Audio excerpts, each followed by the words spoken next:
Hey guys, it's Gopi Aunty Says. So I'm gonna start something new because I'm feeling really petty and close to the finish line.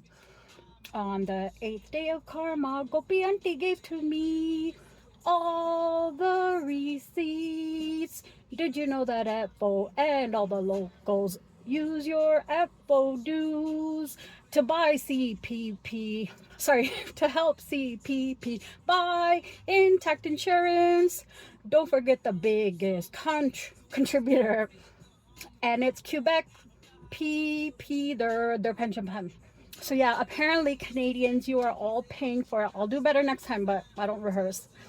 Yeah, so the whole intact public intact entities is connected to literally every system. Your municipal governments, your federal, your provincial. In Ontario alone, they can write off what is called aggregate amounts for $25,000.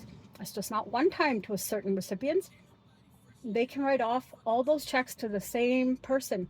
Does it have to be anyone in the school board? Yes, it's given with ethical and fiduciary responsibility. But do you really think that's happening with the surplus that is currently at the 72 school boards in Ontario of $6.4 billion? That is one transfer payment system, which since 1997 is taking federal money meant for the tax-paying citizens, that they're giving us back our money, and then they are allowed to operate as corporate entities. And guess what they're doing? They have no shareholders. So they put your money into a legal attrition fund headed by this loser on Bay Street named Bruce Hutchinson at Jen S. Murray. But it gets better. Goldblatt is no better. The little labor union monsters. So Jen S. Murray is representing Peel Board. Goldblatt is representing my local, who basically, like, both of them subjected me to like BS, toxic workspaces. They violated every kind of possible right prior to their aggressions. They used my prior lawyer to do the legal attrition nonsense. And the whole time I knew something was off, but it turned out she was like much worse. Sorry, she was much worse than I thought. And guess what? I'm a self-represented litigant, first mother in Ontario to ever get a bad faith finding at the PLCAS.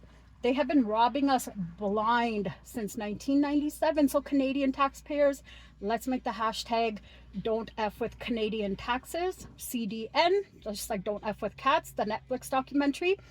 This is a concern to every single Canadian citizen except the crooks.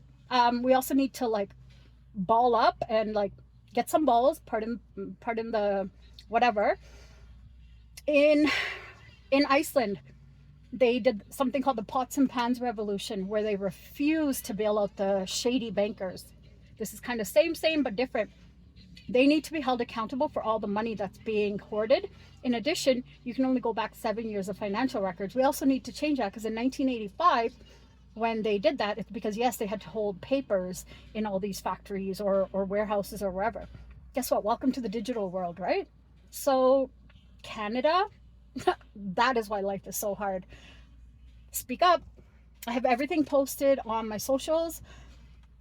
I have a Spotify podcast that goes by Gopi Aunty Says, GOPI AUNTY Says, SAYS, on Spotify.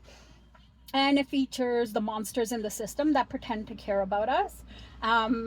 If you're going through any garbage with these so-called public systems, which are really corporate entities that are using a tax shell since 1997, think about how much money is currently being hoarded in those aggregate amounts.